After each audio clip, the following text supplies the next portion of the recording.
Exodus chapter 25, verse 23. You shall make a table of acacia wood. 2 cubits shall be its length, a cubit its breadth, and a cubit and a half its height. So the next thing that needs to be made now is a table. Again, acacia wood. Again, this is not acacia wood, right? But this, and again, God exactly tells him how long as well. 2 cubits in length, cubit its breadth, and a cubit and a half its height. All of the measurements. Verse 24. You shall overlay it with pure gold and make a molding of gold around it. Again, the metal around it, gold. Pure gold. Not just any gold, pure gold. Because this thing needs to be pure because it's for God, ultimately. Molding of gold as well around it. Verse 25.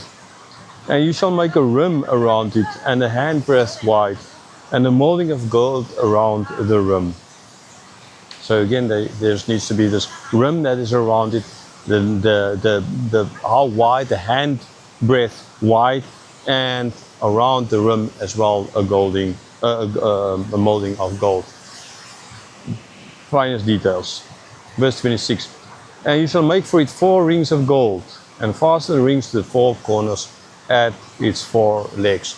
Because for the same thing for the Ark of the Covenant, this thing as well, it needs to be carried. Okay, and how are they going to carry it? So the rings through which they can put in the poles as like for the Ark of the Covenant to carry it ultimately. Verse 27. Close to the frame of the ring shall lie as holders for poles to carry the table. So close to this frame, the rings need to be ultimately so, and it is a place through which they can go put the poles and to carry then this table. Right, so it's holy, they're not supposed to touch it.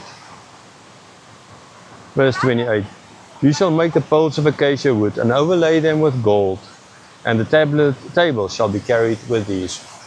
Right? So like exactly with the Ark of the Covenant, make these 4 poles, overlay them with gold, and that this is what they need, what they will use to carry this ultimately this table.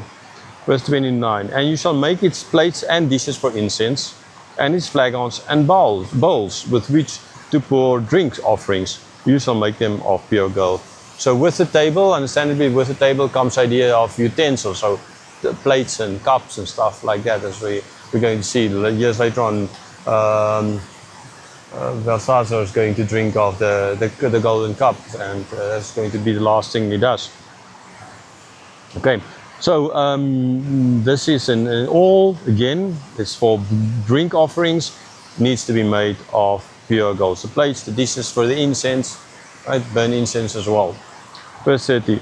And you shall set the bread of the presence on the temple before me regularly. So there's a bread of the presence ultimately of God that will need to be put upon this regularly. So this is an offering that they need to bring there on a regular basis. So yes, bread. Jesus said, "I am the bread and the way, the bread of life." So not the way, the truth, and life, the bread of life. So ultimately, His body, His blood, bread.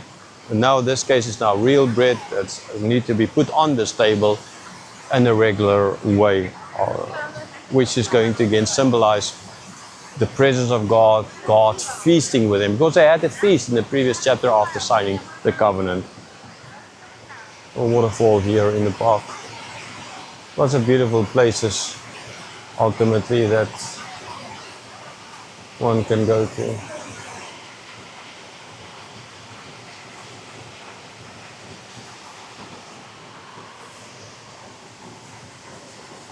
I want to say it's great to be back in Africa.